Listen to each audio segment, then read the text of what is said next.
Hey guys, welcome to this week's podcast. We have a special guest, which we're super excited to mention. But I'm here with Aubree. My name's Jaxon. And just kind of to introduce it, we always are tabling every Thursday or Wednesday. Just kind of look out for it. And we have an event April 18th. Aubree, do you want to talk about that? Yes, it's America 250, everybody. 250th anniversary of America. So us and about 3 other Turning Point chapters in Utah are throwing a big old-fashioned 4th of July barbecue. We're bringing it early, April 18th at 6 p.m. Check our Instagram for the address. I'm not going to lie, it's going to be pretty awesome. Yeah, so pull up. We're super excited for that. Take a break from examens and have fun with that. I don't know. How do you say that? Finals? It's Spanish. I was going to say, that was Spanish. I felt that. Dude, it's been a day. Anyway, so we're with Joshua Carr. Joshua Carr, why don't you introduce yourself a little bit? Yeah, hey guys. Like he said, my name is Joshua Carr. I'm a political commentator here in Utah. I started in the journalism program here at BYU, graduated a year ago, and I've just been growing my show. So I'm on YouTube. I'm staying independent. I don't think I'll ever not be independent just because I love that side of things so much. But I talk mostly about the right-wing schism kind of happening right now, and obviously I also critique leftist talking points as well. I'm a staunch conservative. Right. Love that. And that's awesome because I remember we talked on Instagram. We kind of met and we had dinner. I guess it was lunch. We had a lunch and we kind of talked. And it was super interesting to me how passionate you were about doing your own thing. You kind of mentioned how you really like politics. You saw that there was almost like this niche opportunity in Utah because there's not a lot of political speakers. Right. And you're attacking it. But I can't remember, why is it that you want to be a conservative speaker? What is it that draws you to speak on conservative issues? Yeah, I think that there is a robust community of political commentators right now. I don't know if the world necessarily needs another political commentator, especially just in the normal mainstream. Yeah. But I do think that there are not many people of our age that are speaking about the things that I'm speaking about. So the things that I mostly talk about is calling BS, frankly, on the black pillars, on the people like Candace Owens and Tucker Carlson, who are, I believe, trying to remake America's image in an image more close to jihadists. And so I just don't see a lot of people talking about that our age. And so I'm trying to reach that younger audience as well as show those people who maybe feel like there's not a way forward in America to be economically prosperous or maybe prosperous in a marriage or in a family, that's just total nonsense. And I'm very passionate about it. And I think that there's a lot of people who have been able to hear that message and have been excited since there's so much negativity. No, I agree. And I love to see it that you, as a married man, you have a family, you're supporting your family, doing something you love, making a change. And for me, that was something that instantly clicked with me. I thought was very inspiring, is that you have your family, you have your own show, and you have a goal, and I just thought that was really cool. Thank you. But we really are curious about everybody here and our opinions on Turning Point post Charlie Kirk. Yeah. So just to kind of mention, we're going to kind of avoid any conspiracies, any of the trial with Tyler. We're just going to kind of avoid it. We just want to talk about how effective has Turning Point been at reaching their audience? What does the image look like, and what are our thoughts on? So why don't we start with Aubree? Let's kind of talk about it. Post Charlie Kirk, what has been your impressions of Turning Point? You know, I think I'm obviously going to be of the standpoint of like defending Turning Point. I've been involved in Turning Point since I was about a sophomore in high school. It's like Charlie and the organization is like fundamentally like created this like foundation of my beliefs from such a young age. So like being there when Charlie was assassinated, being involved heavily with this chapter and with Turning Point since then, I will say that I think for the circumstances, I think they've done a good job. Now, perfect? No, I don't think they've done a perfect job. But I think I don't even want to like picture or pretend to know how I feel Erica's stances are, or like the position and the weight that holds, because I feel like that'd be an impossible job, truly. Right. I think she's done that with a lot of grace. With the backlash that they have received, I've never seen somebody attack an organization the way that it's been attacked. But what I think the biggest change that we've seen is Charlie, I feel like, was the glue to the conservative movement. And the second he was gone, everybody just kind of went crazy. We saw like the crazy down spiral of Candace and I think Tucker as well. Like they all just went kind of psycho. I don't know. So I don't know how well they've done. I think that my only critique was be like they're not really saying anything about those guys, which I don't know if they have to. I don't know if they would have if Charlie was here in the same situation. But for the most part, I think they're doing a good job. I think they're overwhelmed, and I don't know. I think that's a lot of emotions. But I'm a girl, so I think emotionally. I think emotionally. That's awesome. Josh, what do you think? Yeah, I agree with a lot of that. I think they've done a good job coming out against Candace Owens, obviously, but I think you're right. My big critique of what they've done is looking at AmFest, which was probably the largest visible thing that they've done since Charlie Kirk was assassinated. They had a lot of people on that stage that I don't think should have been on that stage. Yeah. And I think that they did it in an effort to be true to the legacy of Charlie, who was a bridge maker, and he was somebody who wanted a diverse group of people on that stage to talk about different things within the Overton window of the conservative movement. But what I think they missed in that process is since Charlie has died, to your point, these people have gone off onto a whole other level. Mm-hmm. And I think had he been alive, and maybe this is unfair of me to theorize on this, I think it would have been hard for him to see some of the things that Tucker Carlson or Steve Bannon are saying, for example.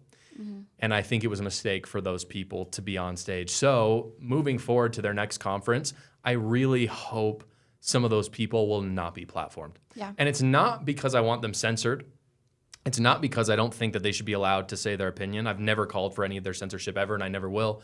But Turning Point USA is a fundamentally pro-American movement, and Steve Bannon is a fundamentally anti-Constitution person, and Tucker Carlson is a anti-America person, in my opinion. So I don't think that they should do any business with them. Other than that, I think that we're in a little bit of limbo right now as to how the organization will do long term. I do know their fundraising is going incredibly well. Yeah. Right. And that's going to, of course, be the driving force to any organization. So I'm optimistic. I think that they'll do a good job, and I think Erica Kirk is fit for being the CEO.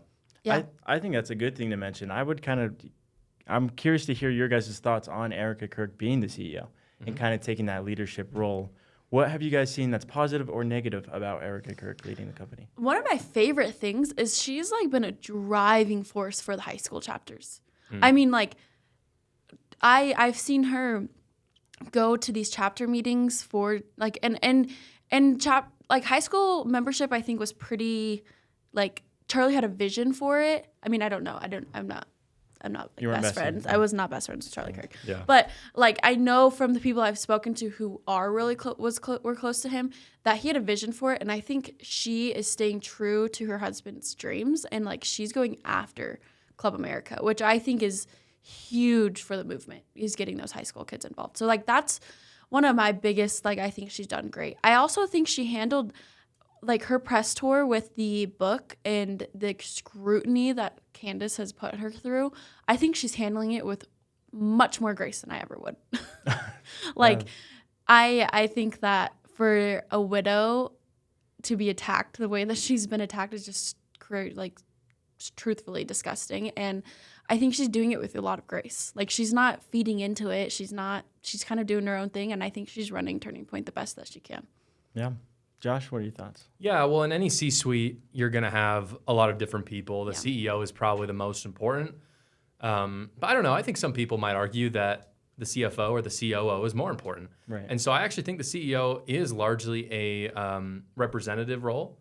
And I think that she's doing a very good job going out and spreading the message of what Turning Point USA is. Honestly, I think a lot of the job of a CEO, especially in a nonprofit, is to go and be a cheerleader for the message you're trying to share. And she's done a fantastic job with that.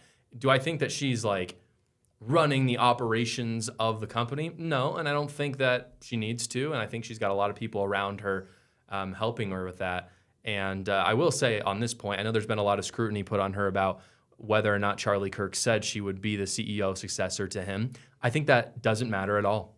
Yeah. I think whether he said that or not is completely irrelevant to her being the CEO. I think she is both qualified and the natural successor to Charlie Kirk, and she might not be there forever. I mean, I think she may choose to only be in that role for a short time. Either way, she should be involved in Turning Point forever. Well, and I think as a woman, like the crazy things people are saying about her, like not being fit, or because she's very outspoken on conservative traditional gender roles, Yeah, right? right. And I think like a lot of people have said about like she's a hypocrite. She's a CEO of she has her own company, and she's a CEO of Turning Point, massive organization, and she's a mom. And it's like it's funny that feminists come after her for that when it's like that's what you guys want. Yeah. Right? Like she's a woman doing both. And I think that it's I don't know. I think the way that Charlie talked about his wife is, like you said, it's the natural thing to do, and I think she's symbolically a perfect person to fit that role. Yeah, if I could add one thing to that, this is Yeah, a go little ahead. tangential, but this idea of a traditional family has, I think, been really warped by a lot of people on the right. People talk about the traditional family as if it's supposed to be the man goes off and works and the mom stays at home to raise the children. But the reality is that only happened for about 30 years in the history of the world. If you want to talk about what a real traditional family is, it is a man and a woman raising their children together and also working together. Yeah. Now, the reality is Erica Kirk's not part of a traditional family anymore because her husband is gone. And so situations are going to change that. But this idea that women cannot work and also be with their children, a total lie, a fabrication. I'm actually very against it. That's something that happened in the 50s and 60s only. It never happened before that. Before that, it was the man and the woman building a farm with their family, both raising their family. Sure, the father was primarily in charge of the sustenance of the family. The mother was primarily in charge of the caregiving of the children, but they did both things together, and we Right. should not divorce one from the role of the other, because that's how you get deadbeat dads, or you get mothers who have absolutely no skills in their 50s and 60s when their kids are out of the house, or if they're, God forbid, their husband passes away. Right. Well, and I think that the term traditional family has been demonized by the left, and I think that's what they're doing. And I agree. I think that the right has fed into that a lot of like stay-at-home moms, which is great. And if you're like, my mom was a stay-at-home mom, hero. That's a lot of work. But like also in today's economy, like who's doing that? Like how do you live off of one income? I don't know. Haven't done it. I don't know if I will be able to do that. But I think you're right. I think there's what is a traditional family? I don't know. She doesn't have one anymore. That was taken away from her. Right. So to scrutinize her for taking place and for her husband, I think is just wrong. Yeah, and sorry, one more thing on No, that. keep going, It really please. is. It's damned if you do, damned if you don't Yeah. for her, because guaranteed, if she said, "Hey, everyone, I'm not going to be very involved in TPUSA. I just need to focus on my kids," guaranteed you would have so many people saying, "You've destroyed Charlie's legacy. You're turning letting it TPUSA die." Yeah. to the Mormons, Tyler Boyer, or you know what I mean, different people." Oh, no. And so she's screwed either way. The best Yeah. thing she can do is just do what she feels is right and move forward, and that's what she's done. Yeah. I really like both of your responses, and mine's a little bit different, but I think I've actually learned something from both what you guys are saying, because me as a traditional young man, conservative, more conservative than anything, I run into this thing where I'm not married, so the only really woman presence I've had in my life is my mom, and so I don't really know what the future is going to look like with my wife, but I have an idea.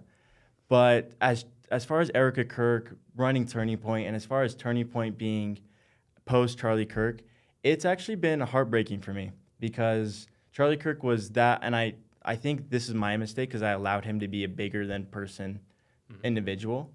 I looked at him like a hero, and so everything that's post Charlie Kirk has been really hard to watch. It's hard to find a role model in Turning Point now, or to find anybody in the conservative movement, because I don't have a wife, so I can't really empathize. I can empathize with Erica Kirk, but it's hard to be inspired by her as the same way as Charlie Kirk. Yeah. And it's actually super sad to see, and I wonder if other young men follow my opinion, not because they hate women, but just because now we lack a male leader that identified with us. And I would be super interested to see Turning Point have somebody fill that role. Yeah. And and it's not because Erica Kirk's unfit to run the company. It's not because I don't think women can run a company or be that role. But as a male, I would like to have another male leading, teaching me male values, teaching me how to be a good father, and teaching me how to work hard and hold my own against liberal ideology or any ideology that goes against my principles. And so it's been super heartbreaking, but I'm glad to see. I think I'm seeing one or two guys. I like Nick Shirley. He's coming up. I liked a couple things Will Witt said, and I think it's super interesting to see these guys step up. Yeah. What is something that you guys hope Turning Point does in the future?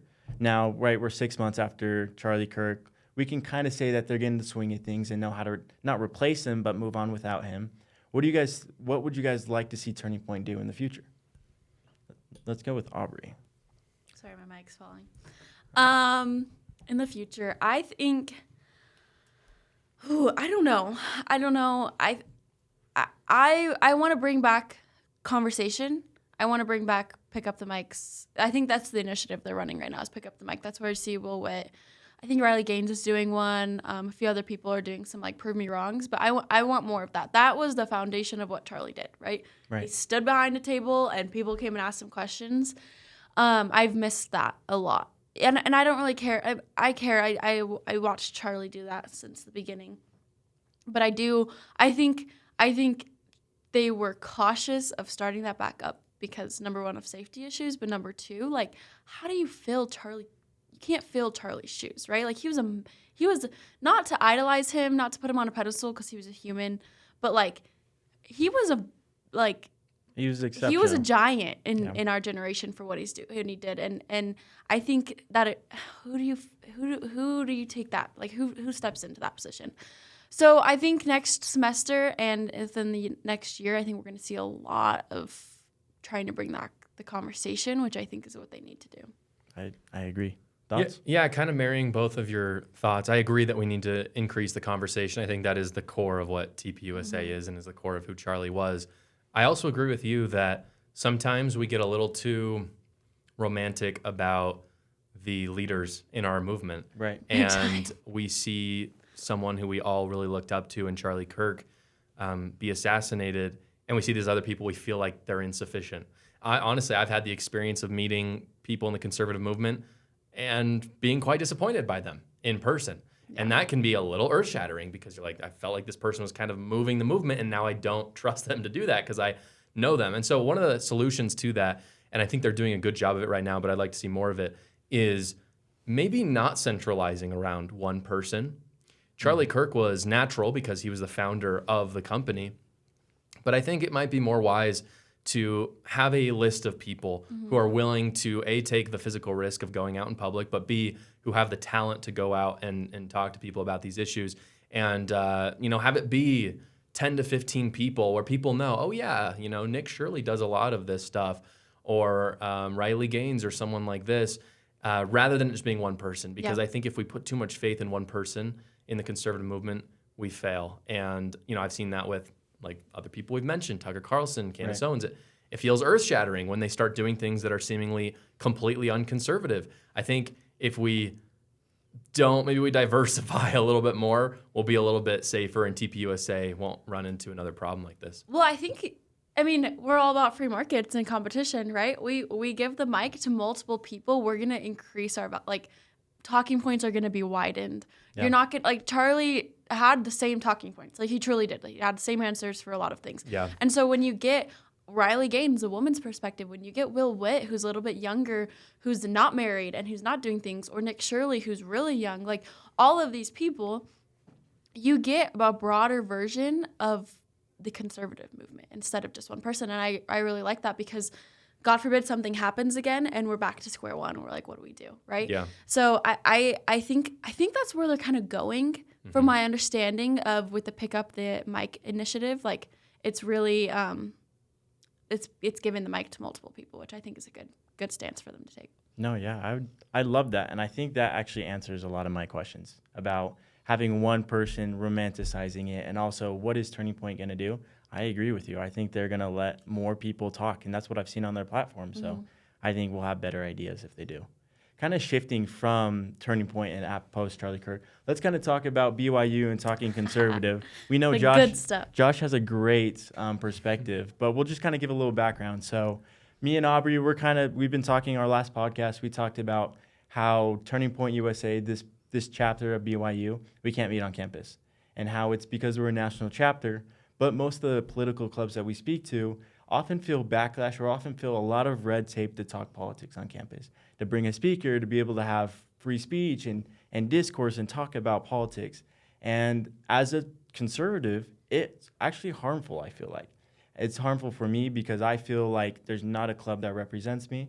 And if I want to speak on campus or reach a bigger audience, I have to go off campus. And so I'm wondering if that's the right thing. We kind of talked about it, but I really want to hear kind of you give an introduction about what happened with you in the journalism program and what you've seen from BYU in your own experience.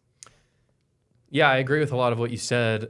I think it's unfortunate. I know that BYU is a different kind of university, and I'm glad that it is. But one of the hallmarks of a university has to be hashing out different ideas. Right. And if one theme is true about my time at BYU, it's that it's not that I felt necessarily discriminated against in my viewpoint, but I just couldn't even share it. Yeah. Like I literally couldn't even have it be scrutinized. Like I was wanting people on the left to tell me why I was wrong. I didn't get that opportunity because there are no classes, frankly, that really do that. And as you mentioned, the clubs that technically have it are so watered down, and so those events are so just boring, frankly, and far and few between. They're just rare. Right. That it's like it's just not a real thing. And in my experience, so I was the founding chairman of YAF at BYU. YAF is Young America's Foundation, a group similar to TPUSA.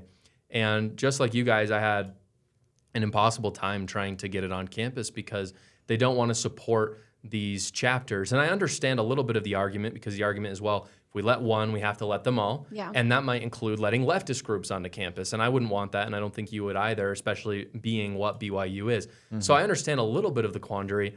But one thing that frustrated me about it is it was not a definitive no, but rather a let's give them the runaround as much as possible so we don't actually have to answer the question.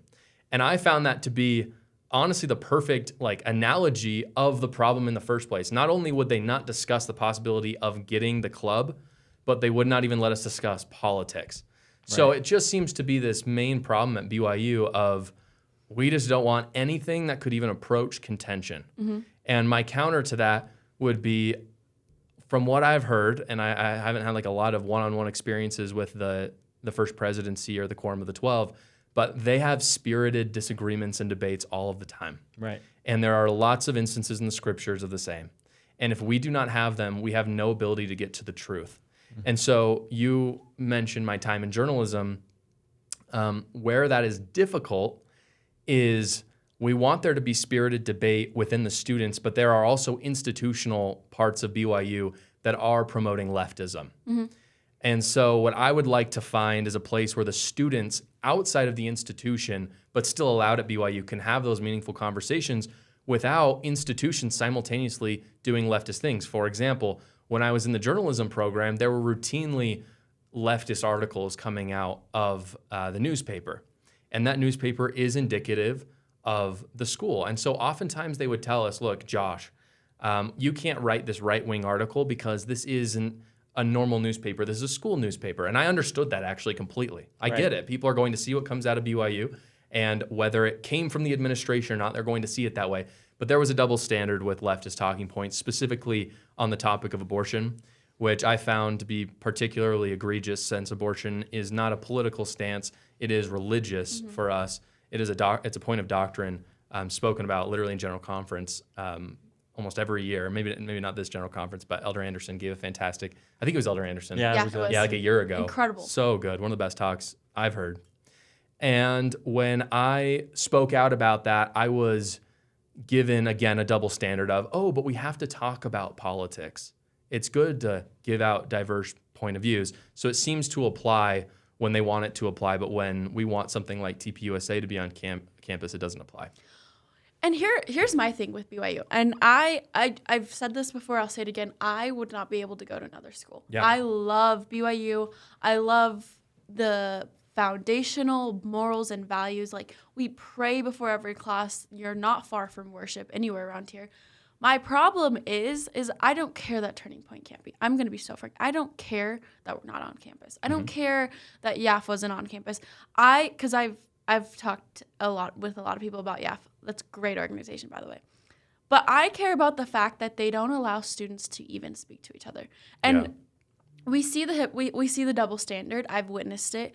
They're very soft and kind to those who disagree. But even if you agree, like they're pretty hard and standard because a lot of our conservative ideals might hurt somebody's feelings, right? And I think it's disheartening as a member of the church, and this might sound harsh, but it's disheartening as a member of the church and as a student at BYU to see these watered down conservative values, because it is getting very watered down,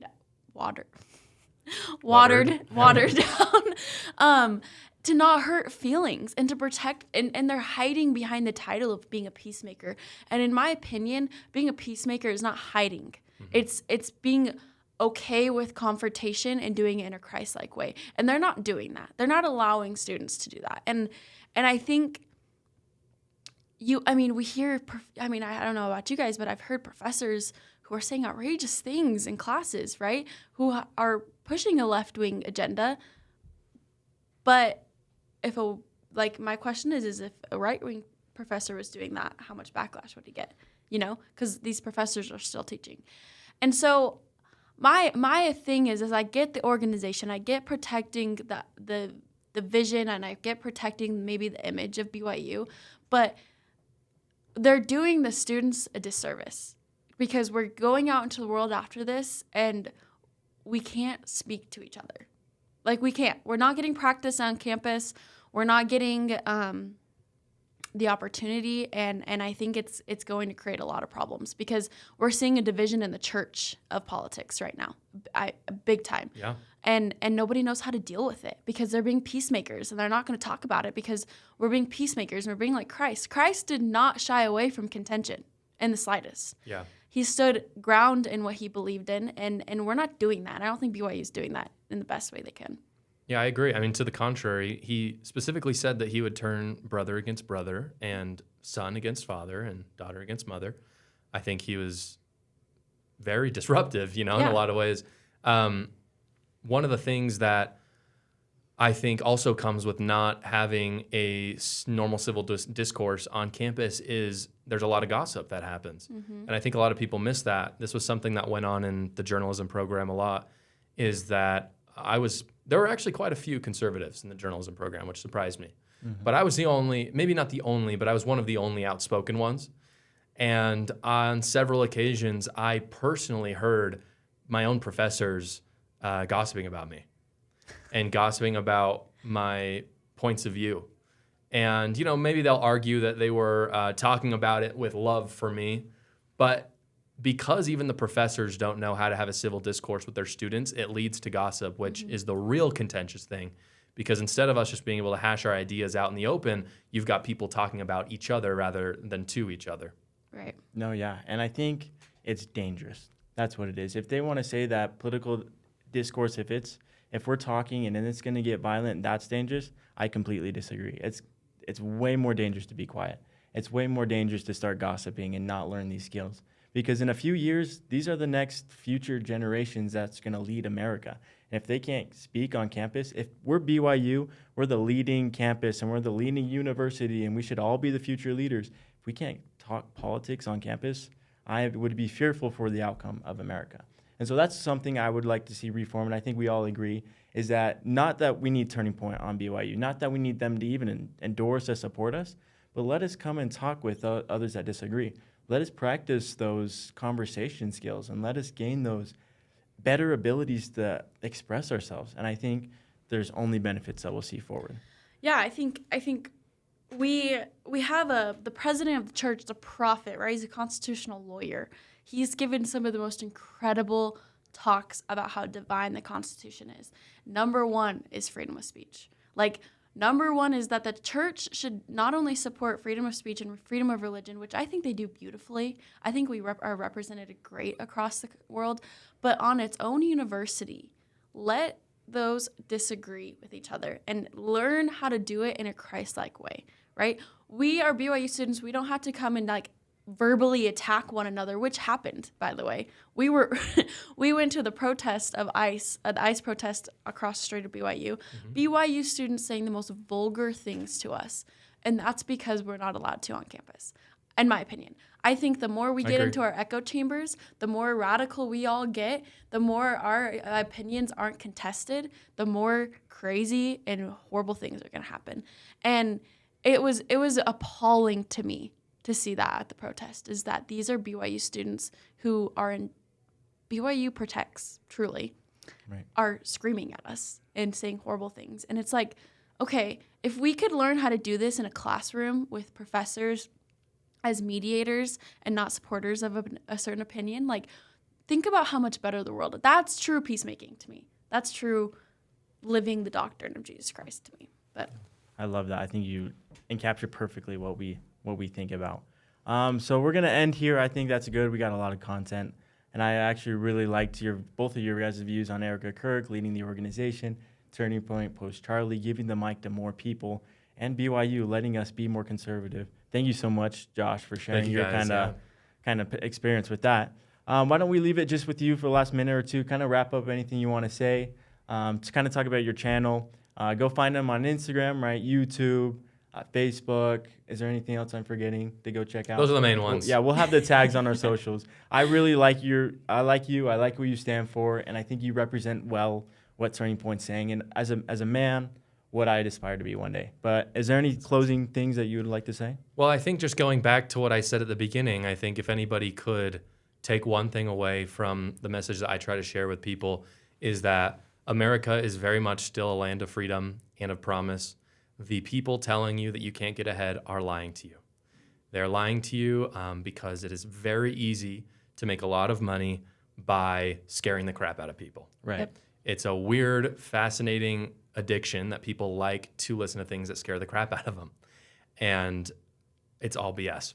And so my message is simply, if you want something, if you want to get married, if you want to have kids, if you want to start a business, if you want to be successful in any industry, just go do it. There's nobody going to stop you. It is 95% your effort and only 5% what the politicians do. All of the talk of, oh, this policy is going to do this. Yeah, they suck sometimes. The politicians were always trying to do what's in their best interest instead of ours. But you have 95% control over your life. I have never met somebody who said to me, Josh, all I wanted with this and I pursued it relentlessly and I didn't get it. They always get it. So don't count yourself out. Go make it happen and prove all the politicians wrong. I love that. I love that. Anyway, thank you so much. Tune in next week. Take care. thank you. Thanks so much. That was awesome. Thank you, guys. I want to come on to your podcast Mm-hmm. or your show and talk without Turning Point Okay. as my title. I want to bash Candace. Candace. Oh, I Sounds want to good. go after her so bad. Did you see the stuff she's saying about BYU. BYU? Yeah. This week. So it's been it's an exciting week, but I'm going on a different podcast every single day this week. That's crazy. That's And so awesome for you. It's super exciting. Tomorrow I'm going to be on Jeremy